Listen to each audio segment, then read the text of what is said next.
ভারতের গণতন্ত্রের শাসক বিরোধী উভয় দল না থাকলে সংবিধানে লিপিবদ্ধ গণতন্ত্র অর্থহীন। কিন্তু রাজনৈতিক মদতপুষ্ট একাংশ দুষ্কৃতিকারীরা ত্রিপুরায় সেই গণতন্ত্রকে ধূলিসাৎ করে দিচ্ছে। উদয়পুরে কংগ্রেসের প্রচার সজ্জা নষ্ট করার অভিযোগ করল জেলা কংগ্রেস। বৃহস্পতিবার উদয়পুর রাজশ্রী হলে ত্রিপুরা প্রদেশ কংগ্রেস সেবা দলের রাজ্য কনভেনশনের আয়োজন করা হয়েছে। এই কনভেনশনে উপস্থিত থাকবেন কংগ্রেসের সর্বভারতীয় সেবা দলের মুখ্য সংগঠক লালজি দেসাই। এই উপলক্ষে গোটা উদয়পুর মহকুমা সহ শহরকে কংগ্রেস এবং সেবা দলের পতাকা ফেস্টুন লাগিয়ে সাজিয়ে তুলেছিল কংগ্রেস কর্মীরা।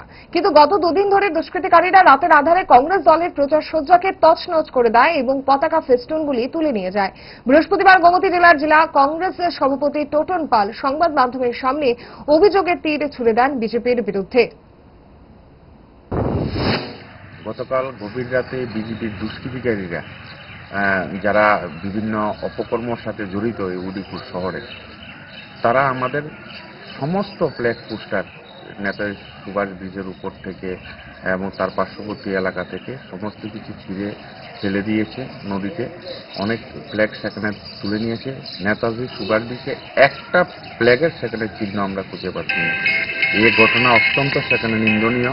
যারা এই ঘটনার সাথে সেখানে জড়িত, ঘৃণা ভরে তাদেরকে সেখানে দীক্ষা জানাই এবং পুলিশ প্রশাসনের কাছে সেখানে দাবি করব অবিলম্বে তাদের চিহ্নিত করে যাদের দোষীকে ব্যবস্থা করা হয়।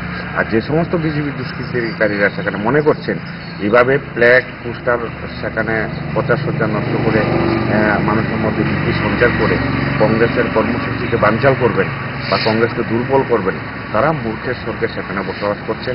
কংগ্রেস আরও শক্তিশালীভাবে উদয়পুর মহকুমার মধ্যে সেখানে জাগ্রত হবে। নমস্কার।